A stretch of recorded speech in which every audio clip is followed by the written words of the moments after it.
Yahoo everyone, this is Aikis Channel and welcome to a brand new video.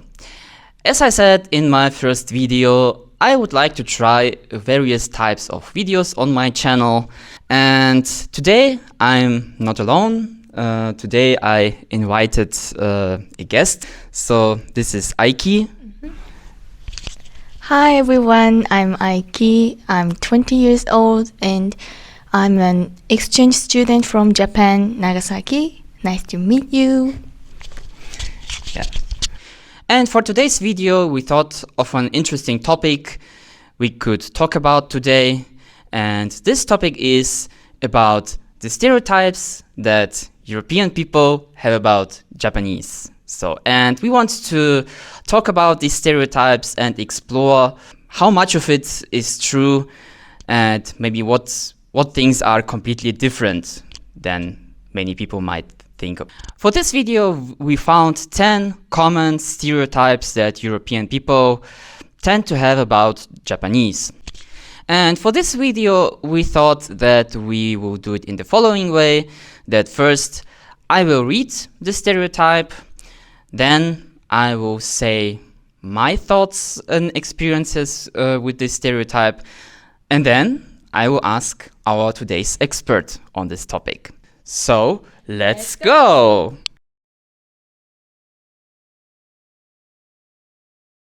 So, let's take a look at the first stereotype. Politeness and respectfulness. Japanese people are often stereotyped as excessively polite and respectful in social interactions, bowing frequently and adhering strictly to norms of etiquette.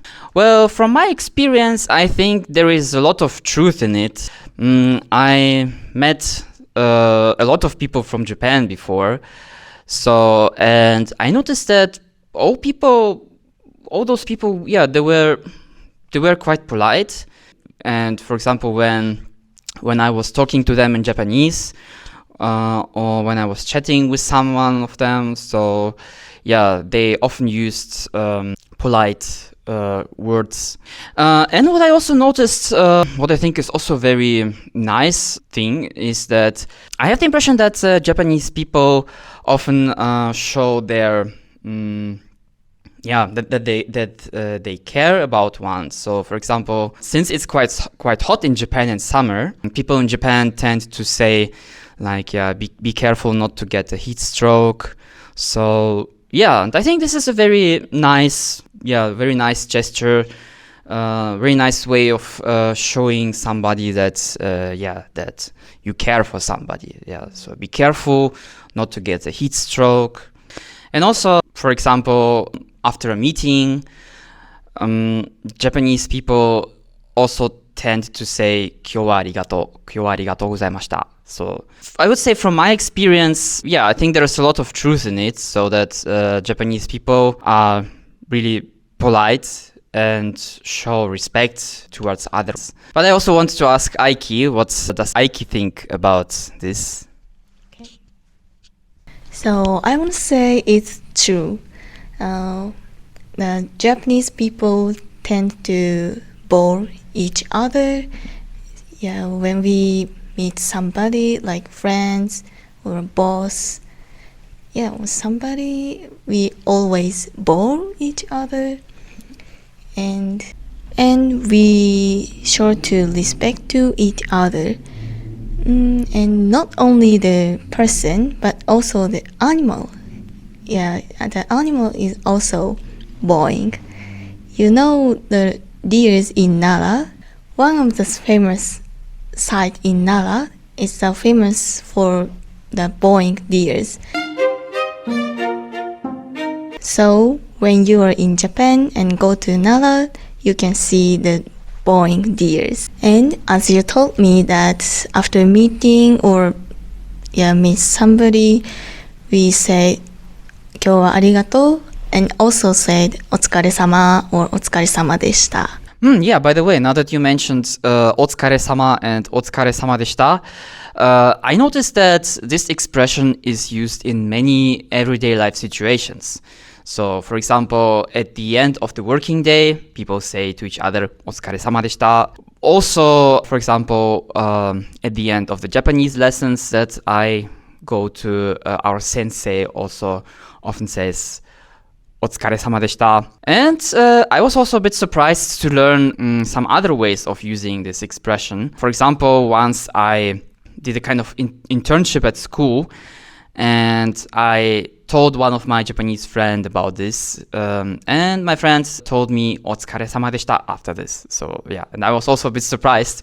So I mean, we didn't even work together, but but I just told my friend that I was doing an internship, and my friend told me, "Otsukaresama deshita." By the way, maybe in one of the next videos we can also talk about expressions like "Otsukaresama deshita" or "Yoroshiku onegai shimasu" that are very Japan specific, and maybe we can also talk about in what situations such expressions are usually used. So our verdict for this stereotype, well, this stereotype seems to be 100% true. You agree with this? Yes, I agree with it. Yeah, so 100% true. Then let's take a look at the next stereotype: work ethic and dedication. There's a stereotype that Japanese people have a strong work ethic and are dedicated to their jobs. Well, from what I've heard, it seems to me that this stereotype is maybe more true for the elder generation.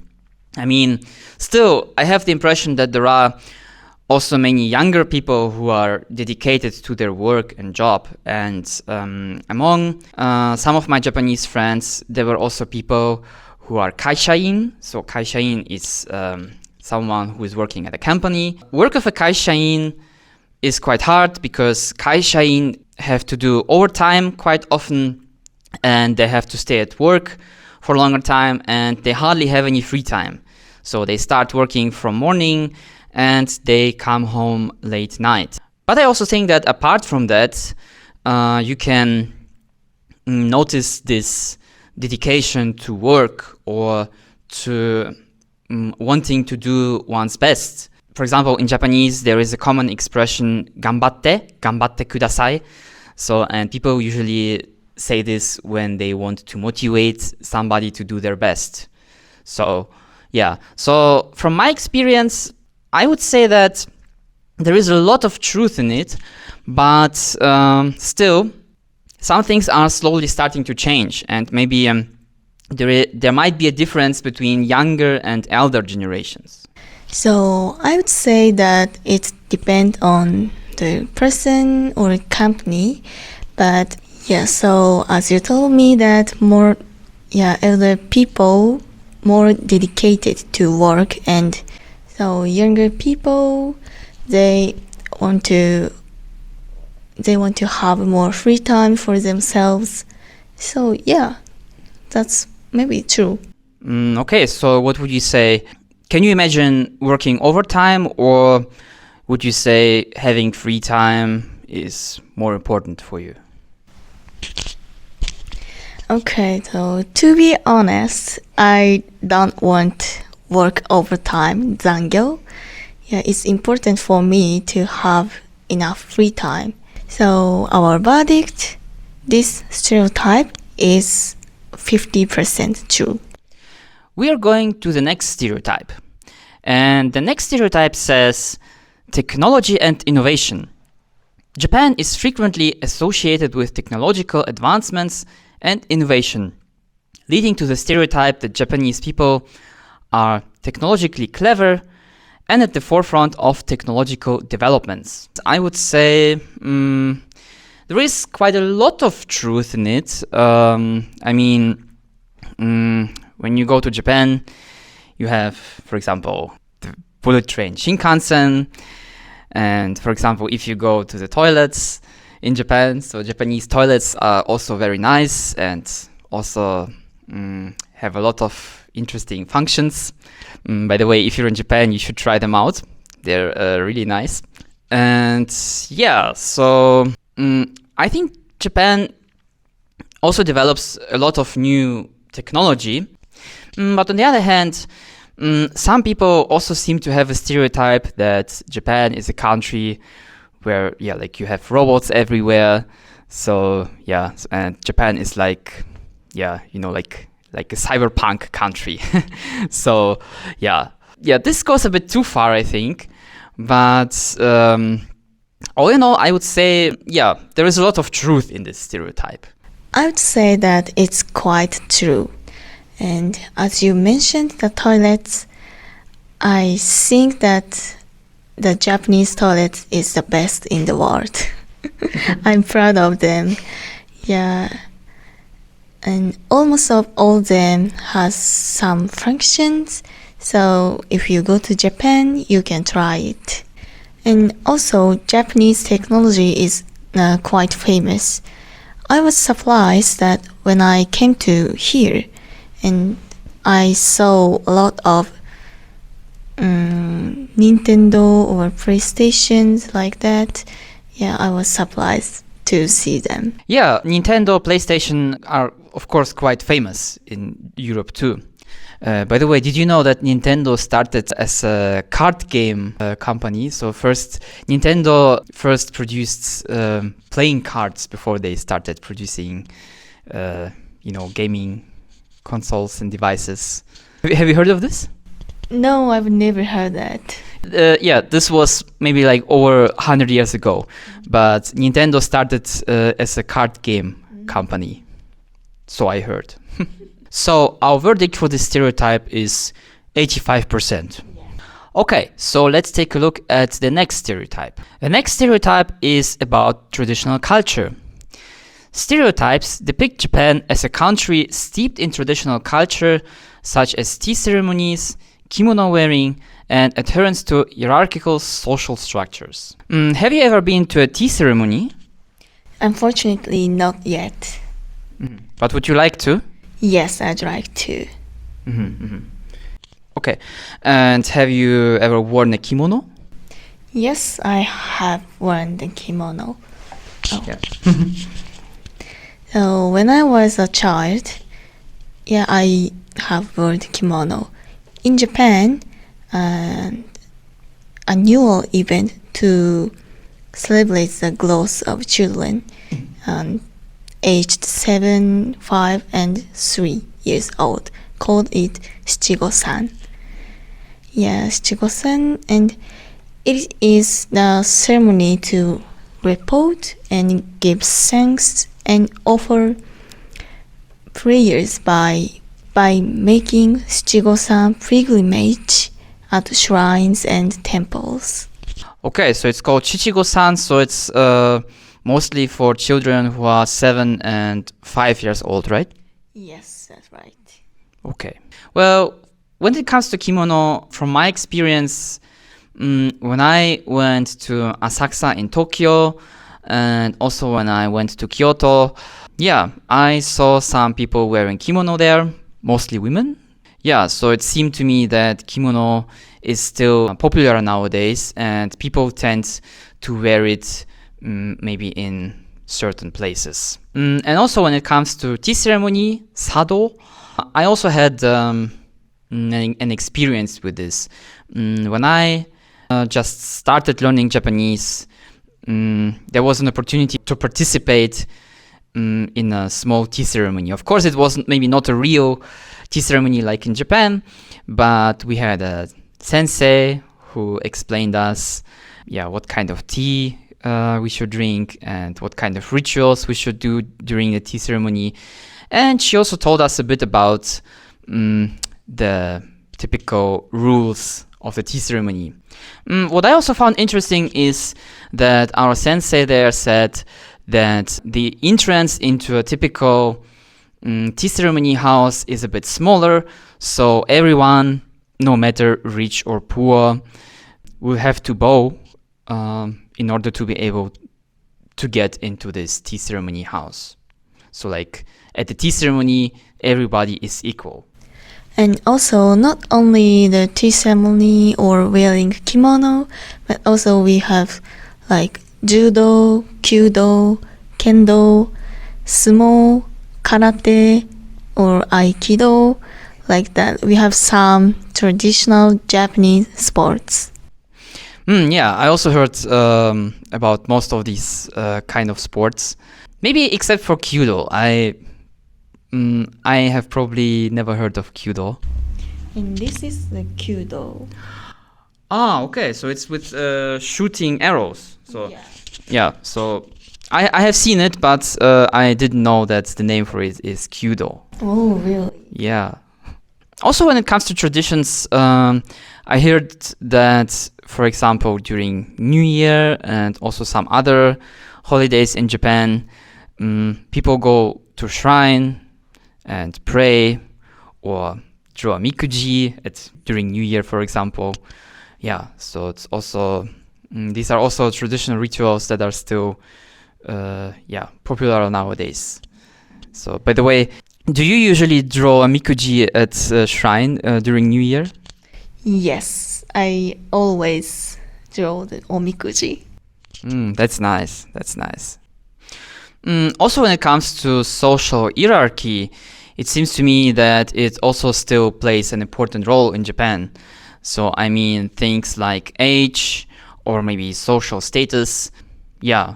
So, what would you say about this? Yeah, in Japan, people tend to use keigo for older people and people who are in high position or high states. So maybe for our viewers, we should explain what keigo is. Keigo is a special polite language style in Japanese language. As you might know, Japanese language has several styles. So like you have a neutral, you have informal, and you also have various types of polite language. This type of polite language is called keigo. So.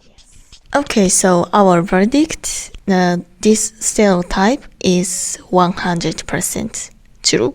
Yeah. We go to the next stereotype, and the next stereotype is quite an interesting one, as we think. It's about anime and manga obsession. There's a stereotype that all Japanese people are obsessed with anime and manga, and that these forms of entertainment represent mainstream Japanese culture. Aiki, do you like anime or manga?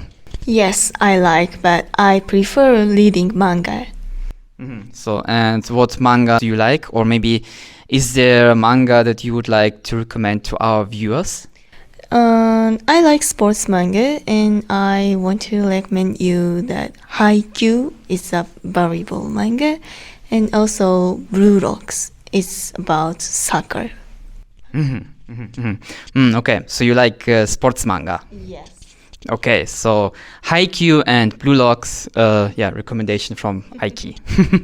When we talk about anime and manga in Japan, from my experience and from my impression, it seems to me that reading manga, watching anime is considered to be quite normal nowadays in Japan. But maybe like 20 or 30 years ago, when someone talked about being otaku, or when someone talked about otaku culture, that at that time, otaku people did not have a good associations with this word. But nowadays, it seemed to change a bit from my impression.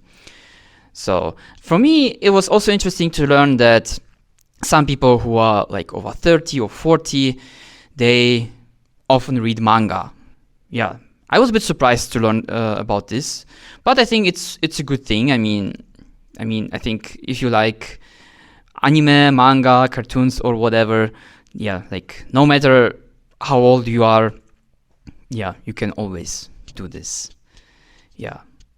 So I agree with this opinion, but I really would say that not all Japanese people watch or read the mainstream works like Naruto, Shingeki no Kyojin, or One Piece, Dragon Ball. But most people in Europe thinks that everyone read or watch anime or manga like this. Yeah, so it's a little bit confusing.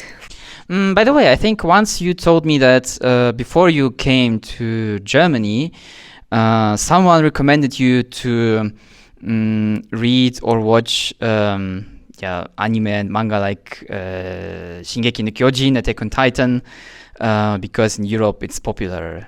Yes, I read somewhere, but I didn't read it. Yeah, it's completely okay. I also have never read the manga for Attack on Titan.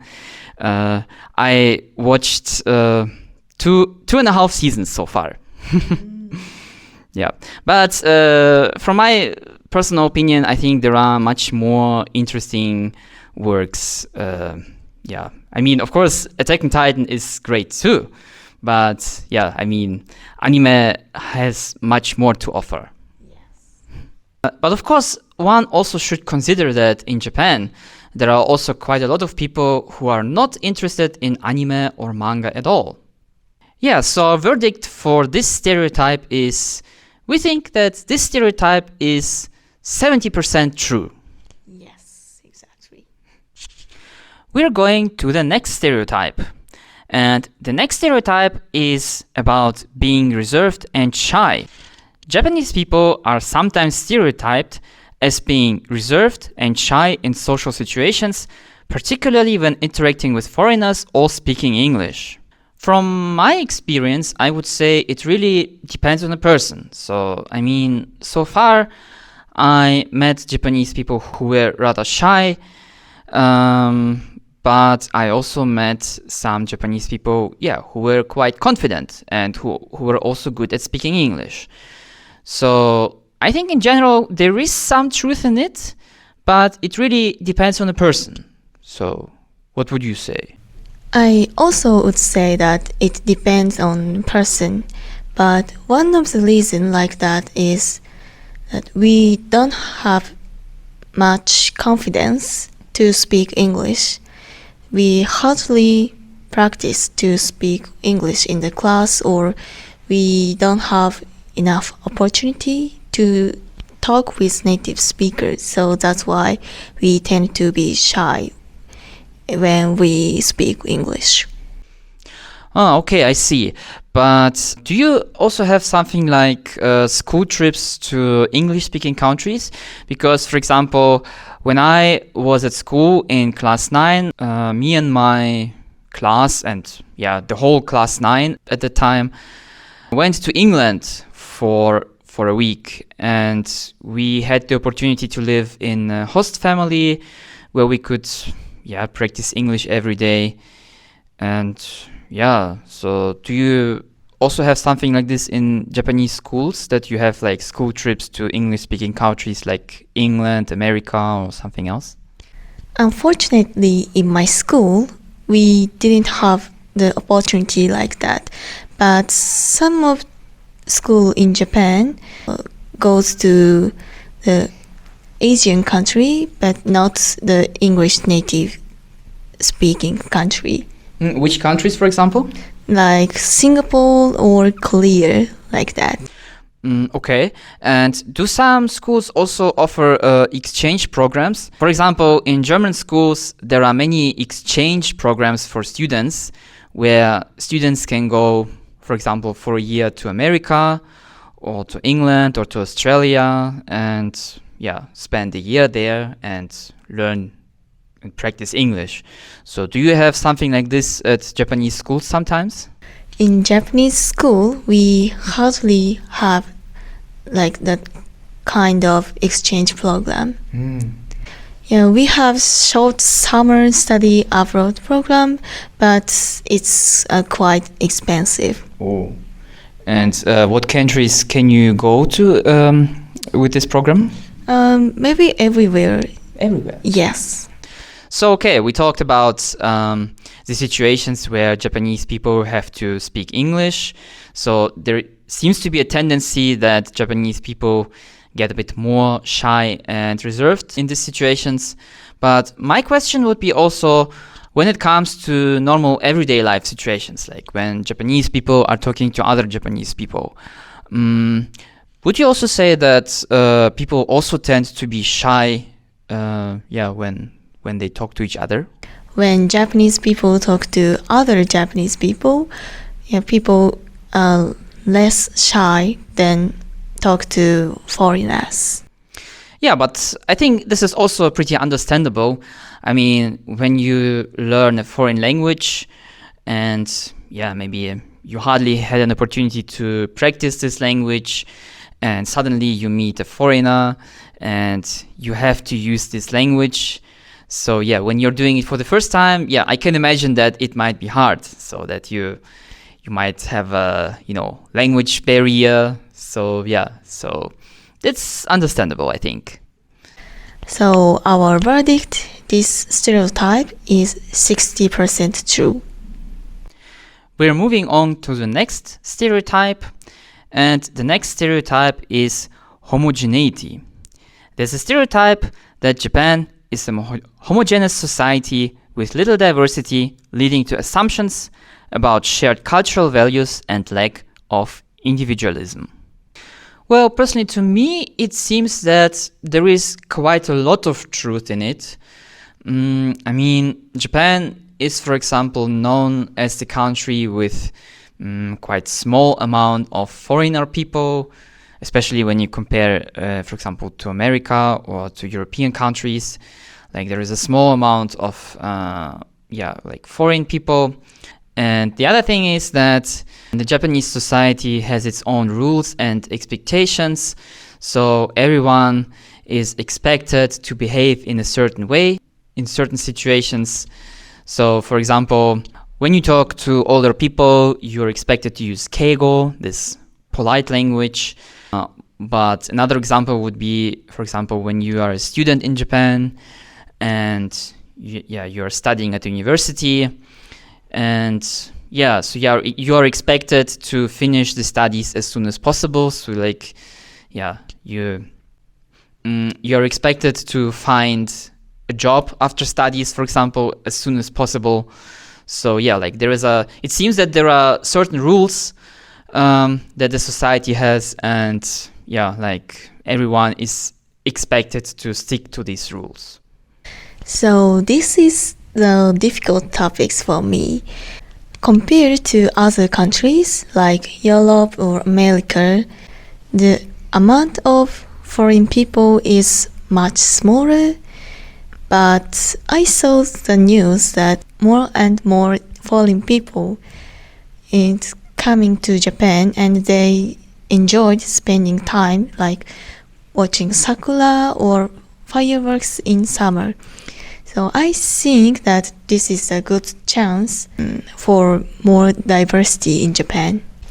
And also, the most Japanese students tend to work as soon as possible after graduating from school. So because of social pressure, we don't have much time to explore or travel or something like that. And of course, also in situations like when you have to talk to older people, like your senpai, for example, you're expected to use the more formal language, teinego or keigo, right? Yes, we always use keigo or teinego to talk to the older person. Mm-hmm. Okay, so our verdict is this stereotype is 85% true. We are coming to the next stereotype, and the next stereotype is a delicious one because it's about food culture.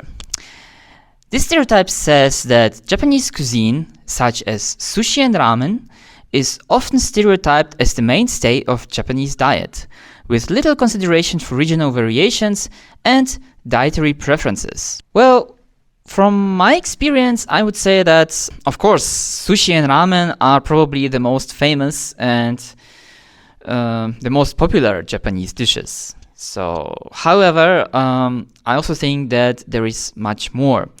For example, when I went to Japan and I went to Japanese restaurants, I tried some other Japanese dishes like donburi. Donburi, it's type of dish with rice in a bowl, and usually, you put meat or something. On it. Yeah. So, for example, I tried oyakodon. It's also a type of donburi. And when I went to Sukiya in Japan, I tried a dish that was called chizu tondon. I think it was a very tasty one. And I know that some regions like Osaka and Hiroshima, for example, there are also famous for their own dishes. For example, Osaka is famous for okonomiyaki, Yes. and Hiroshima too. So I would say that while sushi and ramen are certainly the most popular Japanese dishes, even in Japan, I would say maybe sushi and ramen are maybe not necessarily the most popular dishes. Or what do you think? So I would say that sushi and ramen is quite popular Japanese food, but in Japan, each region has its own food or dishes. For example, if you go to Hokkaido, the Genghis Khan or seafood is famous in Hokkaido. And also in Kyoto, matcha or yatsuhashi is I have tried yatsuhashi. It's very tasty. yatsuhashi is kind of sweet. It's also famous. And if you go to Nagasaki, the castella, it's kind of cake. Yeah, it's also famous and it's a good taste. Yeah. So yeah, if you go to Kyoto, definitely try yatsuhashi. And if you go to Nagasaki, then definitely try castella. Yes. So as you see, Japanese food is much more than just sushi and ramen. So our verdict, this stereotype is 25% true. So not really true. So yeah, go to Japan and try the local food. Exactly. We are going to the next stereotype. And the next stereotype is about fashion and trends. Japan is seen as a trend-setting country with unique fashion styles, leading to stereotypes about Japanese people always being impeccably dressed and following the latest trends. Well, from my impression, I think it really depends on where you are. So, I think, for example, when it comes to Tokyo, so it might be more true, especially because in Tokyo you have such districts like Harajuku, for example, where fashion plays an important role.